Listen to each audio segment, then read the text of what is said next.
First, we'll take care of some preliminary matters. As a matter of law, the defendant is ineligible for probation. But if he was eligible for probation, this court would not give him probation. The court acknowledges its discretion and obligation at reviewing verdicts from when you get first-degree murders to see if it's second degree or even voluntary manslaughter. And I will explain also, as the defense has asked, that I have the authority to strike or reduce the gun enhancements. I also have the authority to run the LWOP sentences consecutive or concurrent. Let me kind of briefly go through that and why I am giving the sentence that I am giving. First of all, as to the first-degree murder, I look at various factors, having sat through the trial. And I do this in every murder trial. And I don't take this lightly. I truly respect jury verdicts. Have I reduced a first-degree murder to second degree? I have. In fact, I did it 2 weeks ago. But I'm not doing it today. And I'll explain why it's not happening today. Very simple reason. The jury heard all of the evidence. The jury evaluated all of the evidence. The jury came back with a first-degree verdict, which was the correct verdict. It was a verdict that, when you look at the totality of all that happened during this particular crime, it's the only verdict a reasonable person could come up with. And considering all the evidence, and I'll just hit a few high points that I think, honestly, the jury was looking at. The defendant's text message to his cousin about killing. Defendant's controlling, demeaning behavior. When he said just a few minutes ago, he wants us to know who he is. That's who he is. It's very clear from the videos. His driving over to the apartment with a loaded gun. The fact that the victims were helpless, completely taken by surprise. The planning of a listening device. Firing within seconds of entering the apartment. Clearly showing an intent to kill. Not heat of passion. Willful, deliberate, premeditated, cold-blooded murder. And something that is hard to explain. Ray was not involved in their problems at all. But he shot Ray first. Shot him in the head in an attempt to kill. You don't shoot people in the head unless you want to kill them. And in front of Anna. That was deliberate. He wanted her to see it. Very cruel. He took photos immediately afterwards. Who does that? Calls his mother. He had 3 days on the stand to explain his actions. He explained them. And the jurors came up again with the only reasonable verdict, which is a first-degree verdict.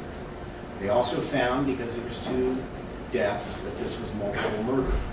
Under Penal Code Section 190.283. The next thing this court has to consider is the gun enhancements. In the state of California, the legislature has, both slowly and quickly, changed certain enhancements.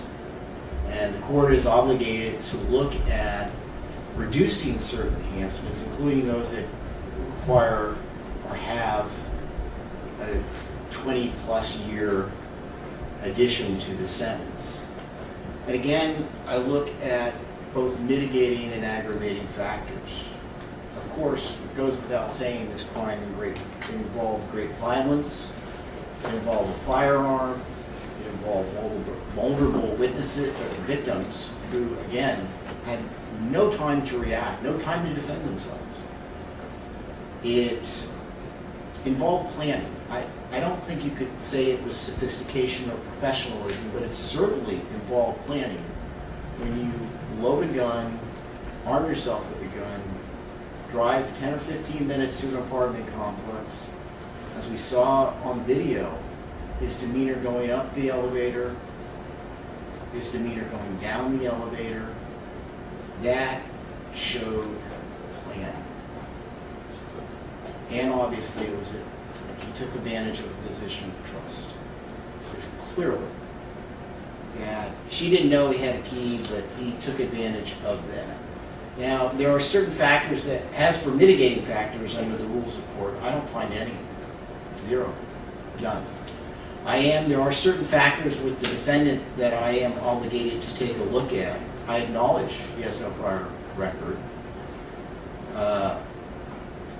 I acknowledge the fact that at the time of this killing, he was suffering substance abuse and had some mental health issues.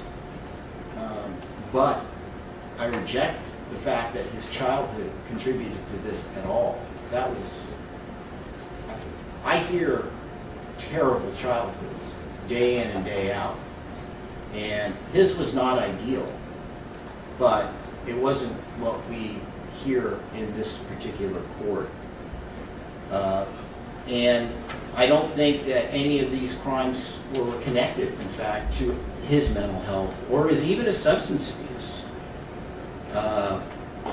He was over 26. It did involve intimate partner violence, but he was the one that was committing the violence on her. And of course, he denied when confronted with it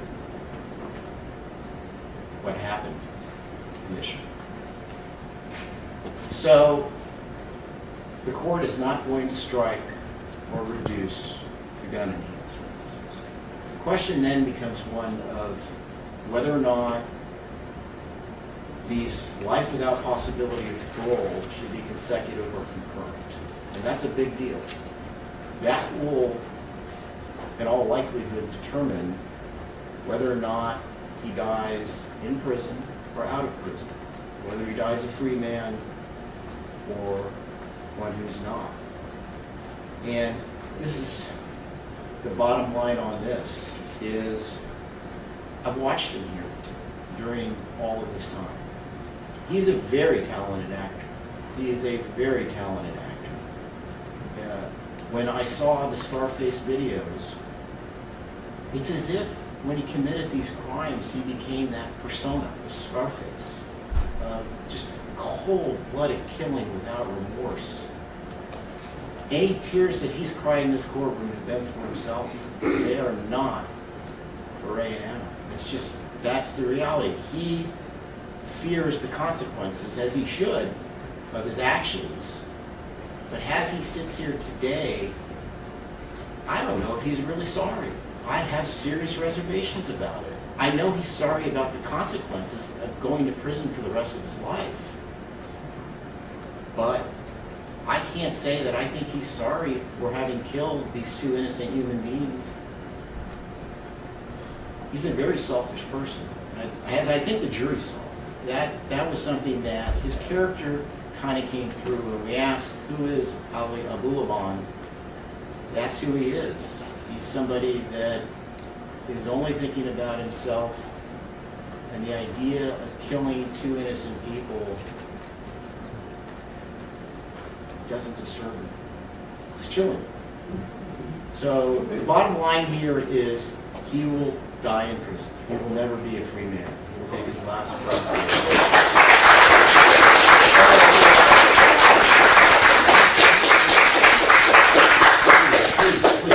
In this matter, the defendant on count 1 will be sentenced to life without the possibility of probation via Penal Code Section 1190.2, Parent A, Parent 3.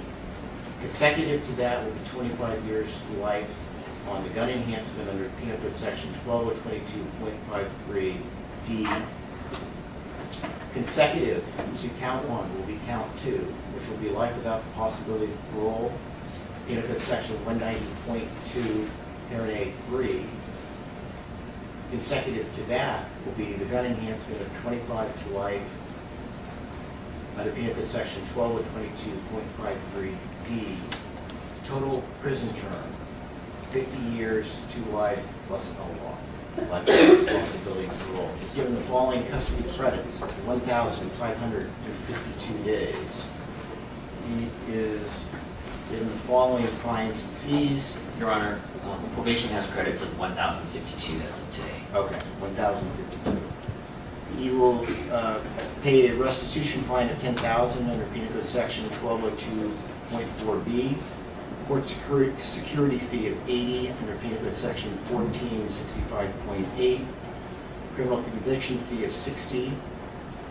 The general order of restitution at today's time will be set at for the funeral expenses of $12,890. And what was your other restitution amounts? Just so the record is clear, that $12,890 is to the Victim Compensation Board. Correct. The amount to Amalia Miller is $3,324.24.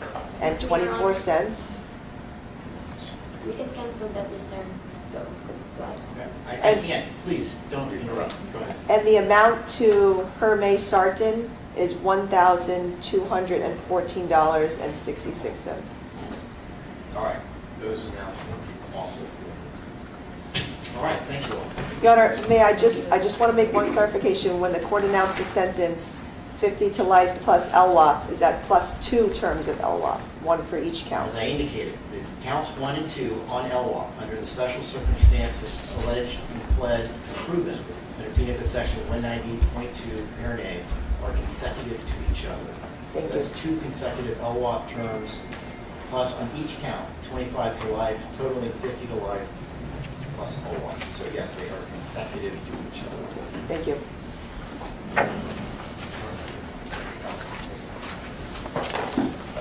Yeah. All right. We need to discuss.